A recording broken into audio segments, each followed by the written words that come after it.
everyone, this is Deepa, your physics tutor. बेटा जैसा कि आप सभी को पता है, हमने 63 इम्पोर्टेंट क्वेश्चंस की सीरीज स्टार्ट करी थी। तो कल हमने डिस्कस किया था what is an electric field, ठीक है, और उसके बाद हमने डिस्कस किया था इलेक्ट्रिक फील्ड लाइंस। आज हम डिस्कस करने जा रहे हैं properties of electric field lines. बेटा जो इलेक्ट्रिक फील्ड, अगर ये हमारे पास चार्ज क्यू है, इसके सराउंडिंग में जो हमारे पास स्पेस है जहां पर आप इसका इफेक्ट एक्सपीरियंस कर पाते हैं, वो तो इलेक्ट्रिक फील्ड था हमारे पास। और जो इसकी लाइन से ड्रॉ कर पाते हैं, ठीक है, इसके चारों तरफ, that is nothing but the electric field lines. अब इसकी प्रॉपर्टीज बहुत इंपॉर्टेंट है। एचबीएससी डायरेक्टली 2 मार्क का क्वेश्चन यहाँ से पूछता है। तो कहते हैं दे originate from the positive charge and terminate at the negative charge. अगर हम बात करें बेटा, लाइक हमारे पास पॉजिटिव चार्ज है और यहाँ पर नेगेटिव चार्ज है, तो क्या होता है बेटा कि जो इलेक्ट्रिक फील्ड लाइंस है पॉजिटिव से स्टार्ट होंगी और कहां पर एंड होंगी, नेगेटिव पे। That's why they say they originate from the positive charge and terminate at the negative charge.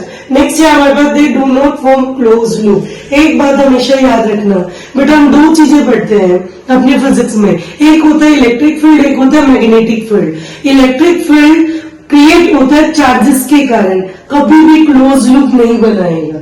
Okay, they always moves in a straight line, they always travels in a straight line. ये travel करते straight line में, clear है। और जो magnetic field होता है वो इसका अपोजिट होता है, they always form a close loop. Okay, so next अगर हम बात करें, the electric field lines are perpendicular to the surface of charge और कंडक्टर। लाइक बेटा हमारे पास ये चार्ज है, इसकी जो लाइंस है, देखो ये जो आपको एरो से नजर आ रहे हैं, ये हमारे पास इलेक्ट्रिक फील्ड लाइंस है, ठीक है। यही कह रहे हैं कि जो इलेक्ट्रिक फील्ड लाइंस है वो हमेशा क्या होती है बेटा, परपेंडिकुलर होती है, किसके, सरफेस के।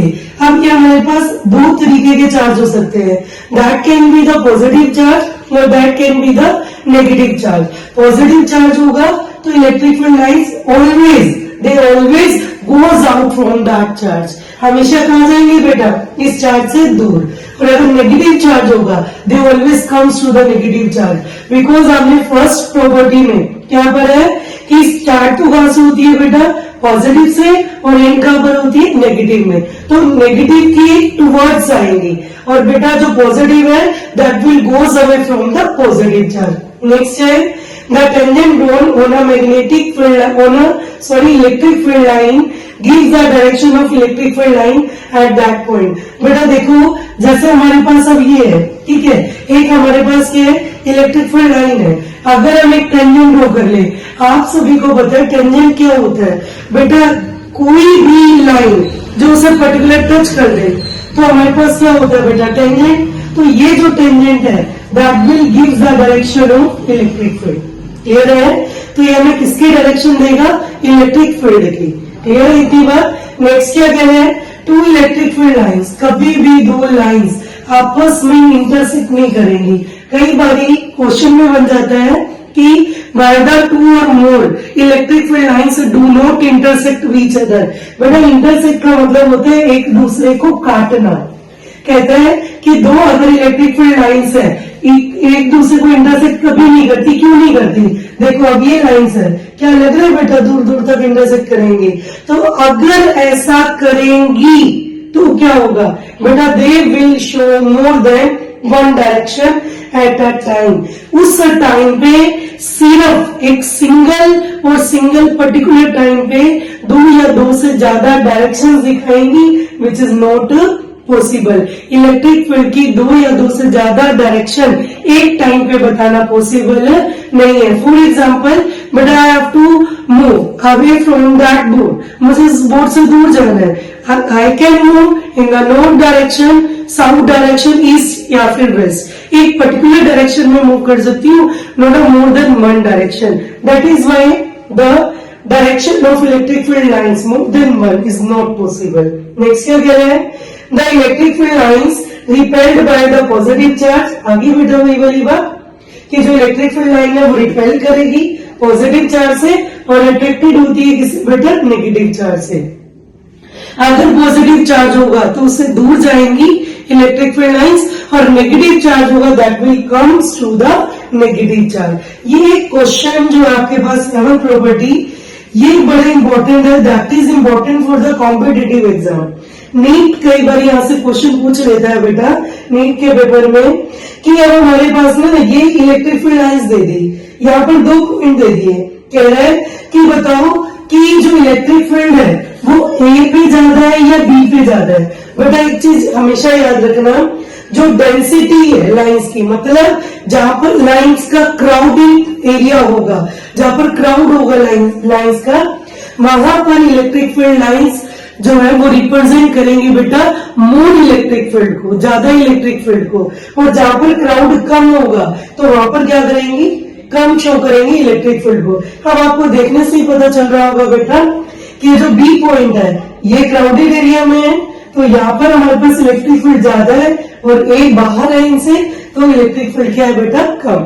That is all about the next topic है बेटा electric dipole movement. Electric dipole movement क्या होता है, जब हमारे पास 2 चार्जेस हो और दोनों के दोनों चार्जेस एक पर्टिकुलर डिस्टेंस से सेपरेटेड हो। एक चीज आपको यहाँ पर याद रखनी है, ध्यान रखनी है बेटा, गलत होने के चांस है क्या, कि जो हमारे पास इलेक्ट्रिक फील्ड लाइंस है उनकी डायरेक्शन होती है पॉजिटिव टू नेगेटिव। कहाँ होती है बेटा, पॉजिटिव टू नेगेटिव। बट जो हमारे पास इलेक्ट्रिक डायपोल मूवमेंट है इनकी डायरेक्शन होती है -q टू +q। क्लियर है। एक बच्चे का क्वेश्चन आया कि मैम अगर हम इसे इंटरचेंज कर दें, प्लस यहाँ ले लें माइनस चार्ज यहाँ ले लें, बेटा दैट विल बी रॉन्ग, वो आपके पास एक इलेक्ट्रिक डायपोल नहीं बनेगा। Are you getting my point. तो बेटा जो हमारे पास इलेक्ट्रिक डायपोल मूवमेंट है, हमारे पास क्या लेना है, आपने 2 चार्जेस लेने हैं, मैग्नीट्यूड उनका सेम होना चाहिए, ओके, और चार्जेस में कैसे होने चाहिए, अपोजिट। एक कैसा होना चाहिए बेटा माइनस का, तो दूसरा बेटा प्लस का। अब इनके बीच में पर्टिकुलर डिस्टेंस हमने कंसीडर कर लिया, that will be the 2a, that will be the 2a, कि ये सेपरेटेड है 2a डिस्टेंस से। तो हमारे पास जो इलेक्ट्रिक डायपोल मूवमेंट है क्या होगा बेटा, इसे हम रिप्रेजेंट करते हैं P से। किस रिप्रेजेंट करते हैं, P से। ये क्या होगा, मैग्नीट्यूड ऑफ आइदर चार्ज। बेटा आपके पास तो साइन तो माइनस भी है प्लस भी है, पर आपने उसका क्या लेना है, सिर्फ मैग्नीट्यूड, ओके, और इनटू में डिस्टेंस, जिससे आपने उसे क्या किया बेटा, सेपरेट। तो ये हमारे पास क्या आ जाएगा, इलेक्ट्रिक डायपोल मूवमेंट। देखो बेटा, the product of magnitude of either charge, दोनों चार्ज में से मैग्नीट्यूड सेम होना चाहिए, ठीक है, सिर्फ मैग्नीट्यूड लेना है। मैग्नीट्यूड का मतलब है बेटा चाहे नेगेटिव हो चाहे पॉजिटिव हो, you must have to take it as a positive. आपको सिर्फ पॉजिटिव वाला कंसिडर करना है, okay, and the distance between them is known as the electric dipole movement. अब अगर हम बोले बेटा इसे रिप्रेजेंट करते हैं, it is represented by P। किससे रिप्रेजेंट करते हैं बेटा, P से, इलेक्ट्रिक डायपोल मूवमेंट। क्लियर होगी बेटा एक ही बात। अब अगर मैं इसकी SI यूनिट कैलकुलेट करूं, SI unit of electric dipole movement मतलब P बेटा, तो हमारे पास ये क्या हो जाएगी, बताओ, चार्ज की क्या होती है, बोलो भाई, कूलम। क्लियर है बेटा, और डिस्टेंस की मीटर, तो क्या हो जाएगी बेटा, कूलम मीटर। क्लियर हो गया। आई होप आपको ये समझ आया होगा बेटा। नेक्स्ट वीडियो के अंदर आपको इलेक्ट्रिक डायपोल मूवमेंट की वजह से इलेक्ट्रिक फील्ड कैलकुलेट करना होगा, वो मिलेगी एक्सियल पोजीशन पे और इक्वेटोरियल पोजीशन पे। Thank you.